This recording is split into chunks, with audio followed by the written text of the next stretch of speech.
ಪಾಪ ಬಾಲ ಎಂತ ಅಂತರಂಗ ಎಂತ ನಿಮ್ಮದು? ನಮ್ಮ ಒಳಗ ಅಂತರಂಗ ನಿಂಗೆ ಅಂತ ಗೊತ್ತಿತ್ತು. ನಿಮ್ಮೊಳಗ ಅಂತರಂಗ ನಿಮ್ಮ ನ್ಯಾಯದಲ್ಲಿ ಇಟ್ಕೊಳ್ಳಿ, ಬೇರೆ ಒಂದು ನ್ಯಾಯದಲ್ಲಿ ಬಂದು ಅಂತರಂಗ ಮಾಡಬೇಡಿ. ಮಾಡಿದ್ರೆ ಆಕ್ಷೇಪ ಮಾಡಿ. ಪಾಪ ಬಾಲ ಹಕ್ಕಿಯನ್ನು ಯಾರು ಬಂದೆ ಆ ಕಡೆ ಒಂದು ಚಂದುಳಿ ಚೆಲುವೆ ಅವಳನ್ನು ಹಿಡ್ಕೊಂಡು ಬಂದೆ. ಎಲ್ಲಿ ಹೋಗ್ತಾ ಇದ್ದೀಯೋ? ಮುರಾಸುರನ್ನು ಯಾಕೆ ಬಂದೆ? ಯಾಕೆ ಬಂದೆ ಹೇಳು?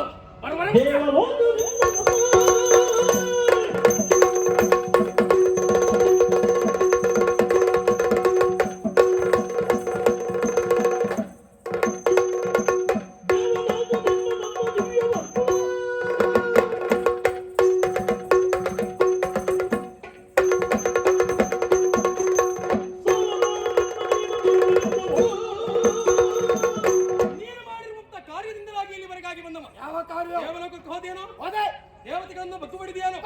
ಅಲ್ಲಿರುವಂತಹ ಸುವಸ್ತುಗಳನ್ನು ಅಪಹರಿಸಿ ತಂದೆಯೇನೋ? ಅವನ ಅಪ್ಪನ ಮನದಲ್ಲ ತಂದಿದ್ದೇನೆ. ನಿನ್ನ ಅಪ್ಪನ ಮನೆಯದ ನಿನ್ನ ಅಪ್ಪನ ಮನದು ಅಲ್ಲ, ನನಗೂ ನನ್ನ ಅಪ್ಪನ ಮನೆದು ಲೋಕದ ಸತ್ತು ಎಲ್ಲರಿಗೂ ಸಂಬಂಧ ಪಟ್ಟಿದೆ. ಏನೋ ನನ್ನ ಅಪ್ಪನ ಮನೆದು ನಿಮ್ಮ ಅಪ್ಪನ ಮನೆದ? ನಿಮ್ಮ ಅಪ್ಪನ ಮನೆ ಹಾರಿಸಿ ಕೊಡ್ತಾರ ಮಗನೇ. ಆರಿಸುದ?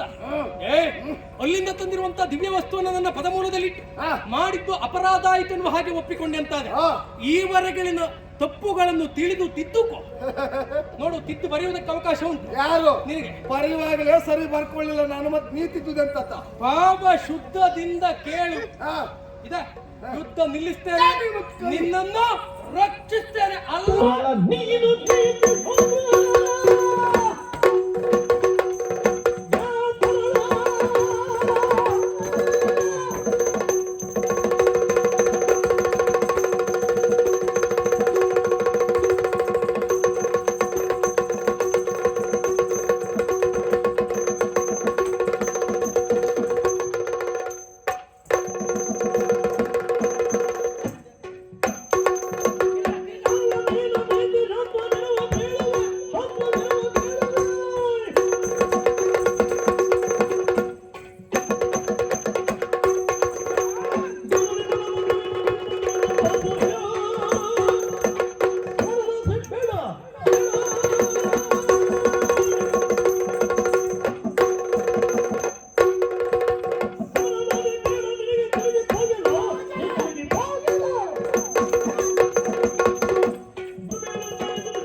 ಶುಭಗನ ಲೋಕ ಕಲ್ಯಾಣ ಮಾಡುತ್ತಾನ, ಕರ್ಮ ಪೂರ್ಣ ಹಳೆ ತೆಗಿತಾನ. ನಾವು ಎಲ್ಲ ಒಳ್ಳೇದ್ ಮಾಡುವವರಿಗೆ ಅವಕಾಶ ಕೊಡು. ಹೌದಾ?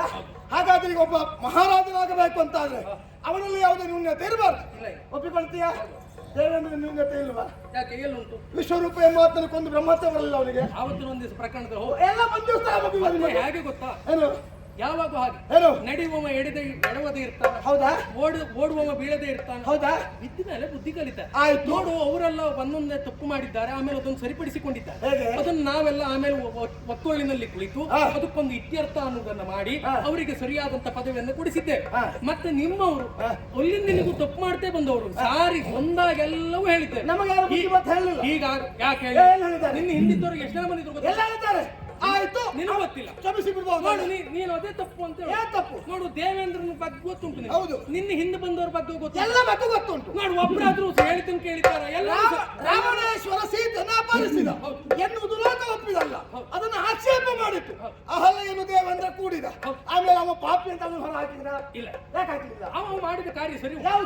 ಆ ಕ್ಷಣಕ್ಕೆ ನಿಮ್ಮ ಲೆಕ್ಕಲೆ ಬೇರೆಯವ್ರು ಹೆಂಡತಿಯನ್ನು ಯಾರು ಕೊಡ್ತಾರೆ ಅದೆಲ್ಲ ಸರಿ ಉಂಟು. ಯಾರು ಹೇಳಿದ್ರು?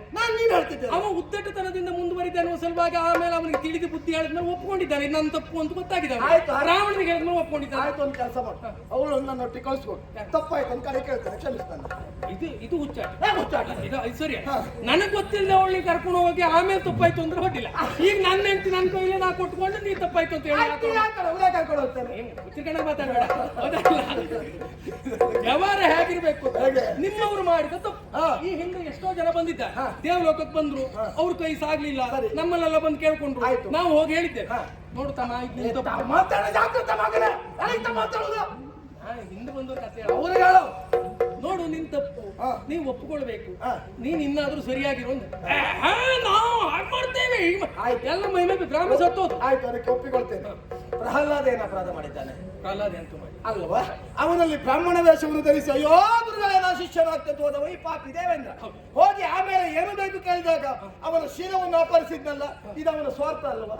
ನೀನು ಒಂದ್ ಕೆಲಸ ಮಾಡಿ, ನೀನು ಹೆಚ್ಚು ಕಡೆ ಮಾಡುದು ಎಲ್ಲಿ ಗೊತ್ತು? ಯಾವ್ದು? ಅದು ನಿಮ್ಮಂತ ತಪ್ಪೇ ಅಲ್ಲ. ಅಯ್ಯೋ ಯಾರನ್ನು ಕೇಳಬೇಕು ಅವ್ರಲ್ಲಿ ಕೇಳುದು, ಬೇಡದವ್ರಲ್ಲಿ ಕೇಳಿ. ಪಾಪ ದೇವೇಂದ್ರ ಇಷ್ಟೊತ್ತುವರೆಗೆ ನಿನ್ನಲ್ಲಿ ಯುದ್ಧ ಮಾಡ್ದ, ಅವನಲ್ಲಿ ಯಾಕೆ ಕೇಳಲಿಲ್ಲ? ಕೇಳಲಿಲ್ಲ ಯಾಕೆ ಗೊತ್ತಾ? ಯಾಕೆ? ಅವನಲ್ಲಿ ಕೇಳಿದ್ದು ನೀನು ಯಾಕೆ ಬಂದೆ? ಅಲ್ಲ, ಅವನು ಬಂದು ನನ್ನಲ್ಲಿ ಕೇಳ್ಪ. ಹೌದಾ? ಹಾಗಾಗಿ ನಾನು ಕೇಳ್ತೆ. ಅವನು ನನ್ನಲ್ಲಿ ಕೇಳಿದ್ದ ಏನು ಅಂತ ಕೇಳ, ಅಪಹರಿಸಿರುವಂತ ಸುವಸ್ತುವನ್ನ ಹಿಂತಿರುಗಿಸಿ ಕೊಡುವಷ್ಟೇ ಕೇಳಿದ್ದ. ನೀ ಕೇಳಿದ ಪ್ರಶ್ನೆಗಳ ಉತ್ತರ ಕೊಡುವಳ್ಳಿಲ್ಲ. ಯಾರು ಹೇಳಿದ್ರು? ಮತ್ತೆ ಯಾಕೆ ಬಂದೆ? ಮತ್ತೆ ಅದು ಉತ್ತರ ಕೊಡುವರೆ ಬರಲಿ ಹೋಗು. ಅಲ್ಲ, ನಿನಗೆ ಉತ್ತರ ಕೊಡುವುದೇನು ದೊಡ್ಡ ವಿಷಯ ಅಲ್ಲ. ಕೊಟ್ಟು ಹಿಂದಾದ ಪ್ರಕರಣ ಸರಿ ಮಾಡ್ಲಿಕ್ಕೆ ನಿನ್ನಲಾಗ್ತದ? ಇದು ಸರಿ ನೀ ಮಾಡ್ಕೊಡ್ತೀಯಾ? ಇದನ್ನ ಮಾಡ್ತೇನೆ. ನಾನು ಮಾಡ್ತೇನೆ. ಯಾವ್ದನ್ನ? ಅದೊಂದು. ಅದನ್ನ ಮಾಡ್ಲಿಕ್ಕೆ ನಿನ್ನಲಾಗೋದಿಲ್ಲ. ಬಿಡುವುದಿಲ್ಲ.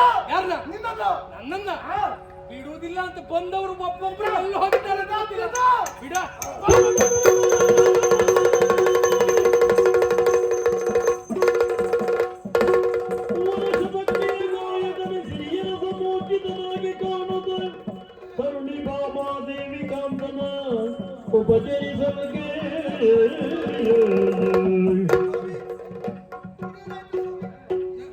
ನೋಡು ಶಬ್ದರು ನಿಂಗೆ ಹೇಳಿದ್ದು ನಾನು ಇಂಥದ್ದ ನಿಂಗೆ ಆಗ್ಬೇಕು ಮಗನೇ. ಈ ಕೂಡ ಹೇಳ್ಕೊಟ್ಟಾಳೆ ತಯಾರು ಮಾಡ್ತಾ ಒಂದು ಗೊತ್ತು ಮಗನೇ.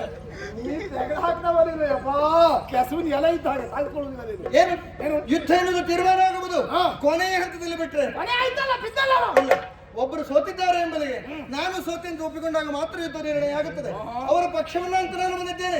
ನೀನು ಎಷ್ಟು ಹಾರಾಡ್ತಿ, ನೀನು ಎಷ್ಟು ಯುದ್ಧ ಮಾಡ್ತಿ, ನಿನ್ನ ಸಾಮರ್ಥ್ಯ ಏನುಂಟು ಅದನ್ನು ನೋಡುವುದಕ್ಕಾಗಿ ಬಂದವರು. ನನ್ನ ಹಾರಾಟ ನೀನು ನನ್ನ ಅಪ್ಪ ಬಂದು ತೋರಿಸ್ತೇನೆ. ನನ್ನ ಅಪ್ಪನನ್ನು ಕರ್ಕೊಂಡು ಬರ್ತೇನೆ, ಏನು ಅಂತ ನೋಡ್ಕೊಂಡೇ ಹೋಗುತ್ತೇನೆ. ನಿಮ್ಮ ಪುನಃ ಯಾತ್ರೆ ಮಾಡಿ. ಅಗತ್ಯ ಇಲ್ಲ, ಯಾತ್ರೆ ನಾವು ಬೇಕಾದಾಗ ಮಾಡಿಕೊಳ್ತೇವೆ. ಈಗ ನಿನ್ನ ಅಂತಿಮ ಯಾತ್ರೆಯನ್ನು ಮಾಡಿಸ್ತೇನೆ. ಬಾರ ಯುದ್ಧಕ್ಕೆ. ಯಾರು? ನಾನು. ಯಾರಲ್ಲಿ? ನಿನ್ನಲ್ಲೇ. ನೀನು. ನೋಡಿ ನರಕದ ನಗುತ್ತಾನಂದನು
ಸಗದ ಮಾತಿದು